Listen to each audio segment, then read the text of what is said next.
наши подписчики, с вами я, Тобонова Эльвира Петровна, главный библиотекарь Центральной городской библиотеки. Сегодня в рамках Ночи искусств у нас состоится встреча на тему «Фотография. Угол зрения». О себе, своей работе, о своих видениях о фотографии как об искусстве и многое другое расскажет наш гость, фотограф, оператор, основатель творческой платформы «Пространство» Алексей Павлов. Напоминаю, что наши зрители в ходе эфира могут задавать свои вопросы. Мы обязательно на них ответим. Давайте ждем Алексея.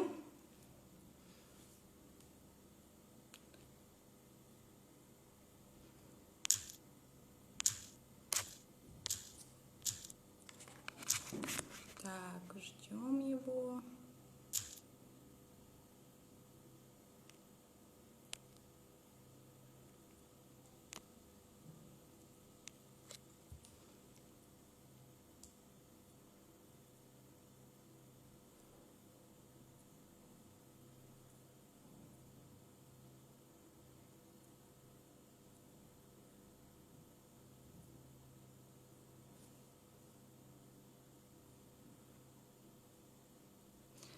Для тех, кто только подключился, напоминаю, что вот сегодня проходит Ночь искусств, и в рамках этого мы проводим встречу с Алексеем Павловым. Он у нас известный фотограф, оператор, основатель творческой платформы «Пространство».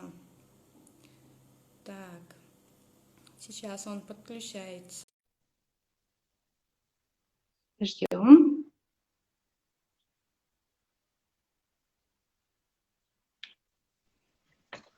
Здравствуйте, Алексей. Привет. Угу. Меня зовут Эльвира Петровна. Приятно с вами познакомиться. Привет. Да. Меня зовут Алексей. Угу. Для начала расскажите немного о себе, семье, как вы пришли к фотографии. Так, с чего начать-то?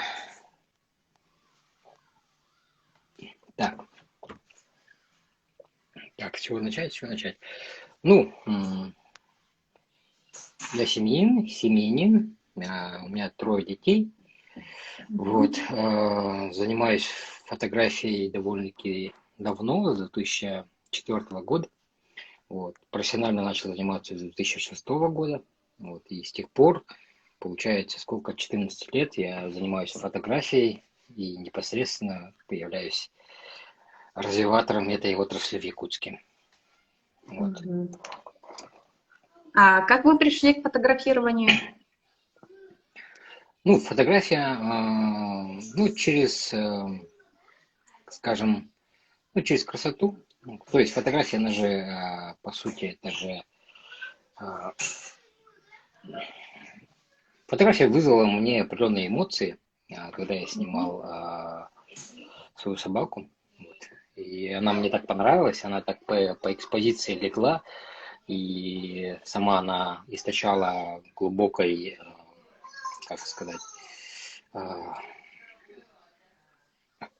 глубокими мыслями, да, что я увидел в нем нечто большее и решил заняться фотографией, подумал, что раз уж мне так прекрасно удалось сфотографировать собаку свою, то,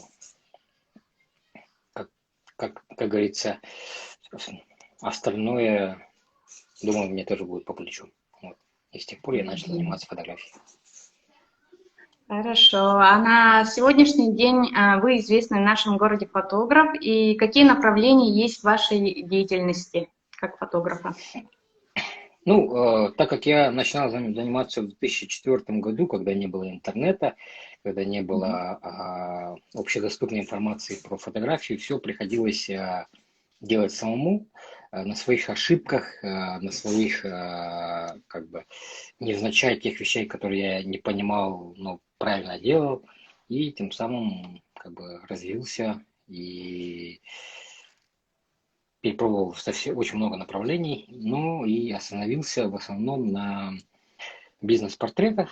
Это практически все должностные лица они фотографируются у меня. Ну, есть такое поверье, если хочешь войти в Государственную Думу, либо выиграть выборы, фотографируйте у Павлова. Вот. Так, так что все относительные, ну, известные фотографии, которые висят там, у министров и так далее, это моих рук дело. Вот. А также очень сильно у меня направление именно семейная фотография, семейные ценности. И у меня есть проект «Пространство», в котором как бы вся начинка, все, что есть, ну, как бы очень профессиональное. И как бы и за счет этого оно как бы не то, что недоступное, она наоборот очень доступная, и всего лишь там за 2500 рублей можно пройти полностью фотосессию, да, вот, ну как бы, как минимум. И это такой мой этот, как бы, виток в семейные ценности, это снимать, ну как бы, снимать людей их семьями, для того, чтобы сохранять семьи, для того, чтобы они понимали о том, что там, жизнь критична, и хорошо, когда ну, хотя бы дома висят фотографии своей семьи, своих родителей, своих там, ну, пока вот это, особенно сейчас, когда пандемия, это довольно-таки очень, я думаю, силу как раз обретает это, когда есть семейные фотографии. Вот. И мы делаем его доступным. Вот. Пока так. Ну, а также всякие рекламные съемки, там творческие, всякие репортажки, это уже как бы само разумеющееся. Вот. Ну, но свадебную фотографию я давно забросил. Вот, хотя лидировал в нем более 10 лет, пока Жека Уранхай не взял первенство, да. Вот. Хотя сейчас тоже его обгоняют. Вот. Ну, сейчас А, полностью ударился вот в эту стезию, связанную с семейной фотографией. вот какая работа за последнее время вам была более интересной и запоминающейся? Какой-нибудь проект? Ну, к сожалению, я настолько погряз как сказать, э, Рутину? погряз ну, не в рутину, как сказать, в свои же рамки. То есть у меня сейчас совсем все съемки, которые есть, это корпоративные съемки. То есть компания нанимает, я прихожу, снимаю, компания нанимает, я ходу что-то делаю, компания нанимает, там, я там снимаю их должностных лиц. Вот в основном вот такая рутина, я не скажу, что она, ну, прям хорошая, да, она просто рутина, это стандартная работа, которую я делаю. Делаю его, ну, не хуже и не лучше, ну, оптимально, я бы сказал, и по оптимальным ценам. Вот. Ну, хочется все-таки начать какие-нибудь проекты свои. Точнее, у меня есть очень много задумок, но нету времени, чтобы их реализовать. И сейчас как раз, если, скажем, лет 5 тому назад очень сложно было найти стилистов, визажистов, да, с ними коллаборироваться, что-то сделать, да, идти с магазинами общаться по поводу одежды, по поводу там локации и так далее. Сейчас, когда вот эта индустрия, она поднялась, если так посмотрите, это только 3 года тому назад это все, эта тема началась, да, вот. Кстати, когда пространство появилось, она начала собирать людей. Вот, сейчас уже возможно, и может быть, в следующем году я сделаю некую фотовыставку какого-нибудь проекта, связанного с какими-то социальными проблемами. Вот. Это будет для меня интересно, это будет круто. Ну, как я считаю. А в данный момент, к сожалению, у меня таких проектов, которые прям вау-вау, и это классно, к сожалению, нет. А вы преподаете, обучаете, да, своему делу? Ну да, в рамках творческой платформы пространства всегда, ну, уже 3 года подряд официально, ну, как бы, можно сказать, официально, есть фотошкола, где мы обучаем основам фотографии, основам обработки, основам света, основам видеографии. Вот.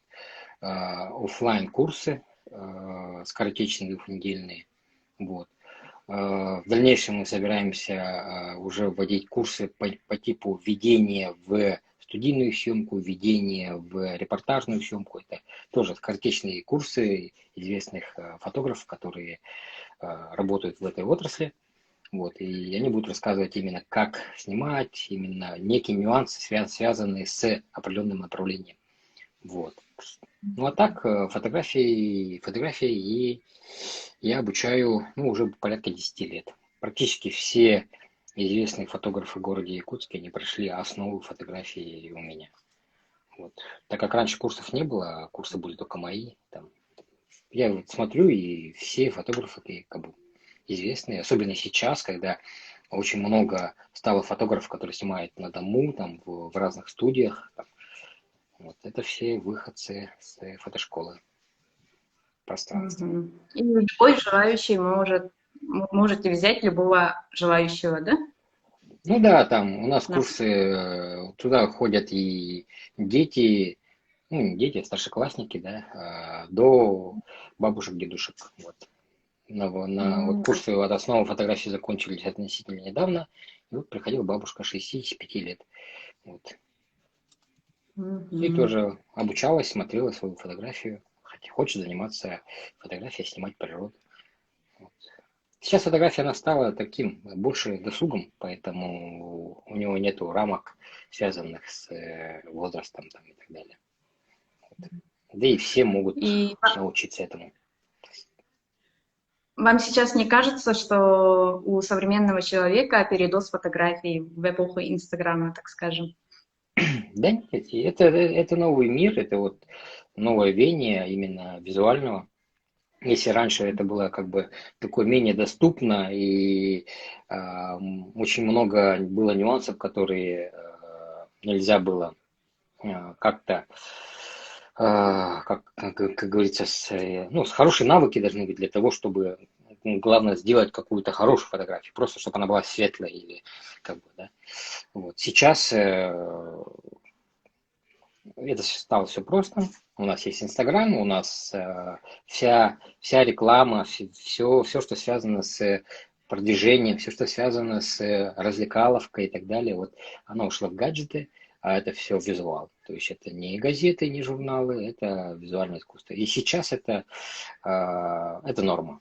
Норма иметь, видеть, смотреть красивые фотографии, смотреть большое количество фотографий, да, и с этим не надо бороться, это нынешний мир, и наши дети уже будут жить им.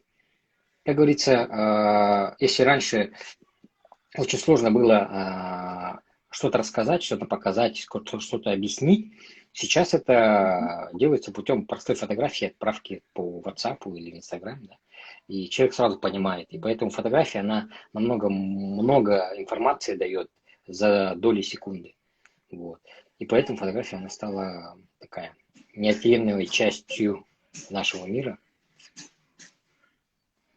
Вот. Мгм. А может ли бытовая фотография стать шедевром? Бытовая фотография, конечно. И был такой пример, был такой фотограф, который на протяжении всей своей жизни а,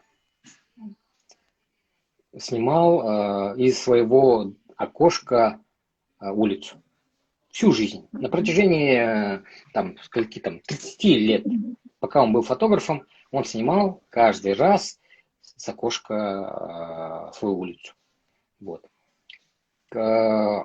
Почему это он делал? Потому что раньше была пленка, и чтобы проявить, он остаток своих фотографий щелкал улицу. Ну, для того, чтобы пленку можно было докончить, а потом его проявить. Да? Вот. И по истечении определенного времени вот эта бытовая фотография, которая просто считалась, как сказать, просто дощелкать что-нибудь, чтобы можно было пленку обработать, да, стала шедевром. она стала именитой фотографией, окном. Точнее, эта фотография стала намного известнее, чем все остальные его фотографии. Да. Можно было сделать большую фотовыставку про там, фотографию с окошка. Поэтому я скажу о том, что фотография может быть шедевром только по истечении определенного времени. Точнее, только время показывает фотографии шедевра, шедевральные или нет. Но при этом, если ты его еще продвигаешь, понимаешь и так далее. Грубо говоря, если ты сфоткаешь улицу, да, то она сейчас никому особо не нужна. Ну, может быть, случится так, что этой улицы не будет, или на нем будут стоять небоскребы через лет так 20, да, и она станет известной фотографией. И тем более, если там будут какие-то люди или что-нибудь, или сделать выставку про это. Поэтому любое визуальное искусство, связанное с сотовым телефоном, там снятое и так далее, оно со временем может стать искусством. Потому что это же документалистика. Да, и документалистика это одно из направлений фотографии. Вот. Но если мы говорим именно бытовая фотография как искусство именно в данное время, то я скажу, довольно-таки сложно. Почему? Потому что грубо говоря, совет фотографов, которые есть у нас, они должны одобрить его для того, чтобы, ну, хотя бы репостнуть там и так далее, для того, чтобы она стала довольно-таки популярной, а значит известной, да. Вот. Либо очень много народу должны эту фотографию тоже репостнуть там или сказать, что очень крутая, либо эти фотографии должна куда-то на какую-то выставку показаться, и тоже большое количество людей должны сказать, что это крутая, вот тогда она станет крутой. Если же вы сфоткаете и потом положите, залейте в компьютере, она будет на рабочем столе, то эта фотография никогда не станет известной. На ваш взгляд, каковы критерии хорошего фото? Критерии хорошего фото? Ну, тут тоже фотография же она разнообразна, у нее очень много границ, и где-то если в одной части эта фотография, скажем, может быть плохой, точнее, да, а с точки зрения там, скажем, того же документалистики, она будет хорошей. Вот. Поэтому прям нет такой формулы. Но самое главное, вообще самое главное в фотографиях, я бы сказал, их там правильная экспозиция, но шедевры становятся кадры, которые неправильно будут экспонированы. Да? Тот же Якоб Соболь, который является очень крутым фотографом Дании со своими взглядами, он снимает вне в резкости, он снимает там вне экспозиции и тому подобное, но при этом он считается очень крутым фотографом. Вот. Но значит, рамок, что? Рамок нету, да, значит? Ну, рамок нету. Все эти рамки делают другие люди. Если, например, я сфоткаю, не знаю, что-нибудь там непонятное, там, свой хлеб, да, и при этом 10 тысяч человек скажут, это шедевр, это будет шедевр. Там не особо сильная рамок нет. Даже это будет пересвет, это будет недосвет, не в резкости, это будет по цвету тоже очень плохо, но все равно, как бы, если какое-то большое количество людей скажет, что это очень хорошо, то она будет очень хорошо. Поэтому нет особо сильно. Просто нужно понимать, куда отправлять фотографию, куда нужно смотреть, что нужно продвигать, точнее, как фотографию нужно продвигать для того, чтобы она стала какой-то хорошей. Но самое главное это экспозиция и композиция. Все. Задам вопрос, да? В современной профессиональной фотографии каково соотношение творчества и коммерции? Современная фотография, соотношение творчества и коммерции? Да. Сейчас большинство зарабатывают именно фотографированием, а именно в плане творчества многие ли этим занимаются без желания заработать? Грубо говоря, никакого бизнеса нет без творчества. Вот. То есть любой бизнес опирается на творчество. Точнее, нужно чем-то людей, как сказать, не то что выделить, а завлечь, да, завлекается как раз творчеством. Вот. Во время творчества ты делаешь свои наработки, свои делаешь рамки, делаешь шаблоны, вот. Ты тестируешь свои гипотезы. Это все делается в творческих съемках, да? Вот. И если эти творческие съемки все равно потом куда-то заливаются, и потом начинаешь уже продвигать творческую съемку для того, чтобы у тебя появились коммерческие съемки. Без творческих съемок коммерческих не бывает, потому что должен быть какой-то пример для того, чтобы какой-то продукт, для того, чтобы быть бизнесом. А творческие съемки просто для творчества, да, конечно, их очень много. Любой фотограф, который просто снимает для себя, и ему это нравится, да, это вот это и есть творчество, вот это искусство. Оно не может быть для всех. В принципе, есть люди, которые снимают для себя, нравится, никому не показывают. И это и есть творчество, да. Это все, что заливается в интернет и тому подобное, это все, к сожалению, ну, может, к счастью, это уже бизнес. Вот. С доступностью хороших камер и программ для обработки фото увеличилось ли количество хороших фотографий, как считаете? Ну, все умы ученых сидят и каждый день, даже в всю минуту, делают так, чтобы фотография стала хорошей. Максимально качественной, максимально быстрой, максимально доступной. Вот. И это нормально. Это нормально, что как бы, ну, как бы качество фотографии растет. Потому что сейчас это жизнь. Да? Вот. Сотовые телефоны снимают очень качественно. Вот это все почему? Потому что это нужно, потому что все люди смотрят, как я и сказал, в фотографию, в нем больше информации. Фотография может принести больше информации за доли секунды, нежели чем текст там и тому подобное. Да? Даже видео, оно как бы менее быстрее, точнее, видео еще нужно начать смотреть и так далее, да? Какая-то история должна быть идти, а фотография, она вот она, вот, и все. Вот ты увидел фотографию, уже понимаешь, что плохо, хорошо, в зависимости от того, как снято, ты сразу начинаешь задумываться, стоит ли брать, стоит ли не брать, она вкусная, она невкусная, это все одной фотографии. Вот дофига вопросов идут, давай ответим на них, да? Давайте. Так, Вот последний вопрос. так. Это уже третий. Девушек очень много стало фотографов. Раньше это мужское дело было. Все Ну, святое отдали. Ничего не осталось. ну, это нормально, потому что фотография стала доступной, она стала как досуг. Вот. Девушки занимаются своим досугом. Вот, занимаются фотографией, это один из направлений, чем бы им заняться. Вот. Это нормально. Но самые крутые ребята это только парни. Так, мучат ли вас образы неснятых кадров? Помните ли вы их? Да, меня очень часто мучают вот эти кадры, которые я не снял.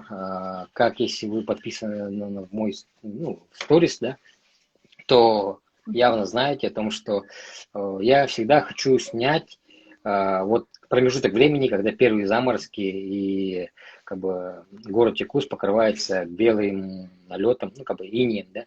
Вот это мимолетная тема, которая всего лишь 2 дня в году происходит. Я хочу всегда снять, и иногда не получается, потому что всегда занят чем-то. Так, навык фотографа в чем заключается? Во взгляде, в мышлении или в чем-то другом? Навык. Навыки, они нарабатываются за счет того, что ты что-то смотришь и что-то делаешь на примере этого, да. Вот. Вот.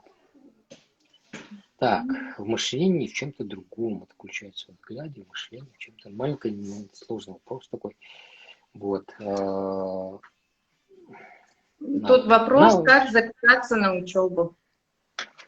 Ну, про навыки я говорю о том, что да, это больше про опыт, да, про опыт, а опыт основывается на своих работах и на то же самое мышление тоже в опыте есть, и взгляд тоже в опыте есть, да. Вот без мыслей, без взгляда на мир ты не сделаешь кадр, и этот кадр э, положительный будет, и отрицательный. На этот кадр дофига лайкнут люди или не дофига лайкнут. Из этого ты возьмешь какой-то фидбэк, и в итоге у тебя появится некий навык. Вот в этом и заключается.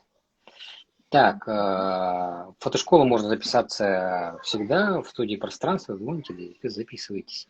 Вот, у нас отдельно есть человек, который этим занимается. Как вы относитесь к ретуши? Ведь почти все пользуются этой функцией, почти нет естественной фотографий. Хороший вопрос. Я пользуюсь, я не пользуюсь, ну, как бы я тоже пользуюсь.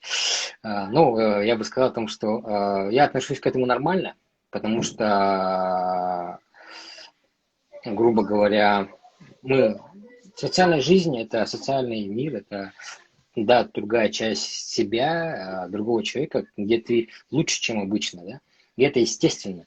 Если это естественно, то в данный момент, то и в виртуальной среде выглядеть намного лучше, чем в жизни, это тоже нормально стало. И поэтому ретушь это сейчас с помощью одной кнопки это делается. Вот. Главное не переборщить и не превратиться в восковую куклу, да. Вот. По сути, если мы говорим про фотографию как красивое изображение, то оно не должно портиться всякими прыщами, всякими вот этими клапками там, и тому подобное. Это жизнь. Вот это жизнь. А без этого это картинка как раз для соцсетей. Поэтому я отношусь к этому нормально.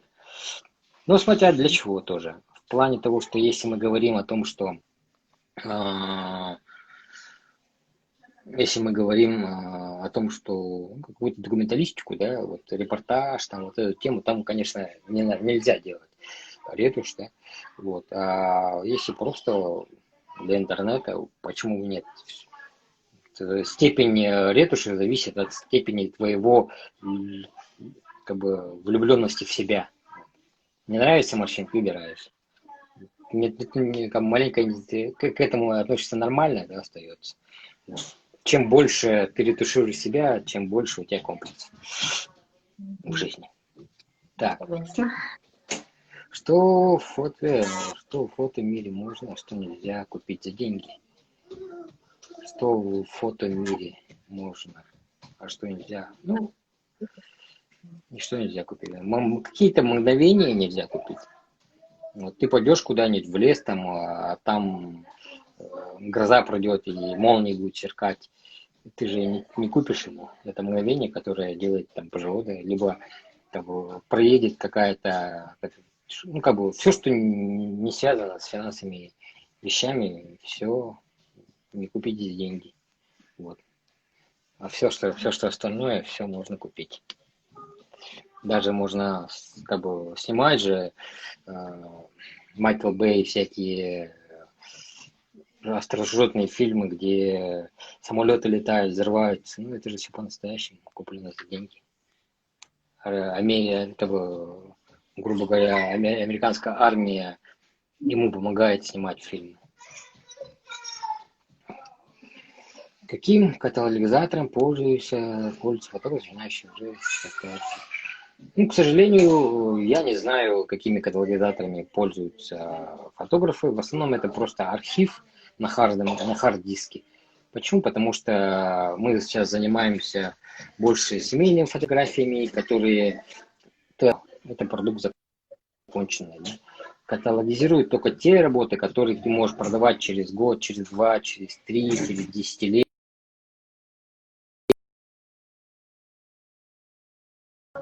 Как бы наша работа, она не заключается в продавании тех же самых фотографий тем же самым людям через пару лет. Хотя архивы продаются. Но это больше не постоянная работа, а такая единовременная. Так, у меня со связью немного проблемы.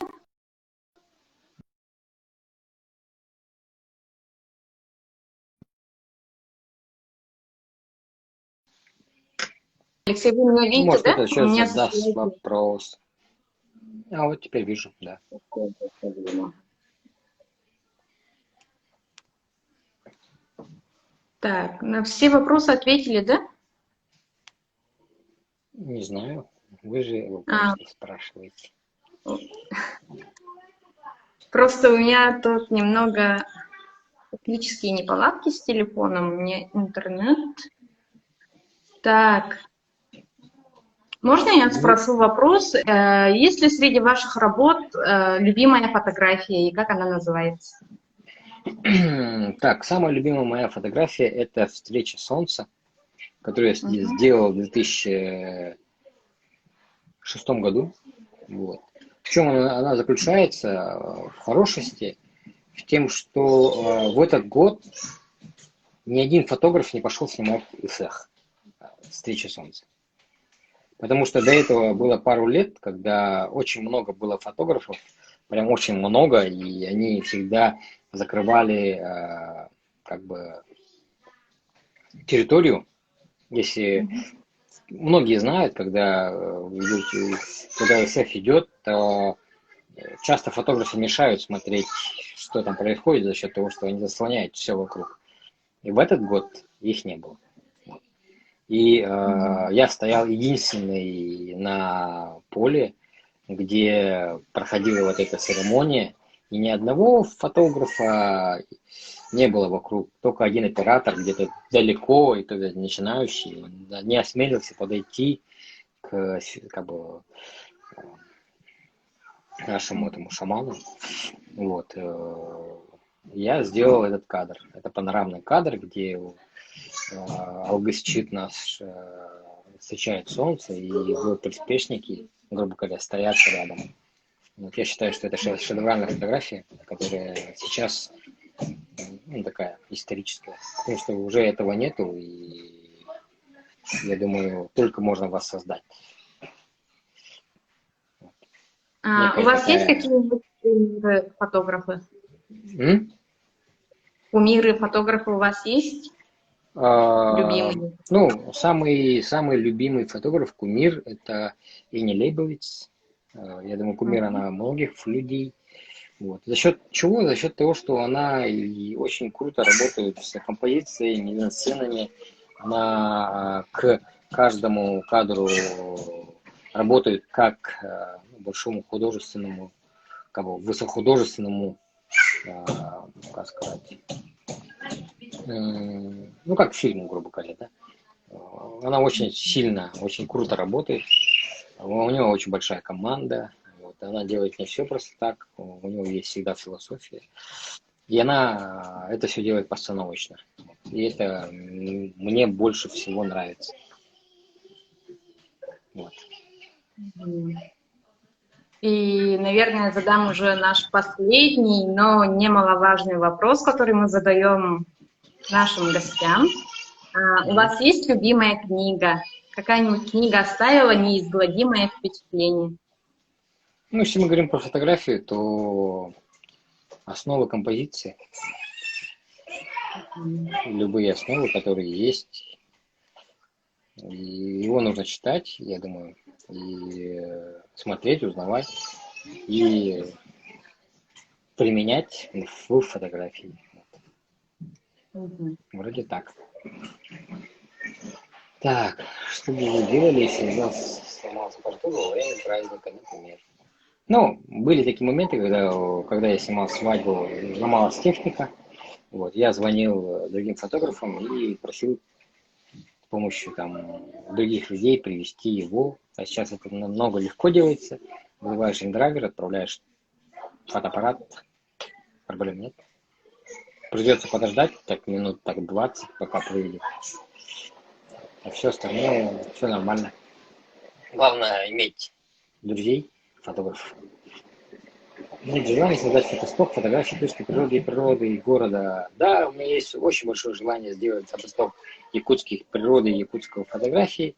Вот. Ну, любой фотосток — это большие деньги, это не только деньги, как бы площадка, да, дизайн, программистам сделать его, но и ну, лучше, конечно, использовать существующие мировые фотостоки, вот, и туда закидывать, чем свой делать, да. Ну, параллельно можно и свой, конечно, делать.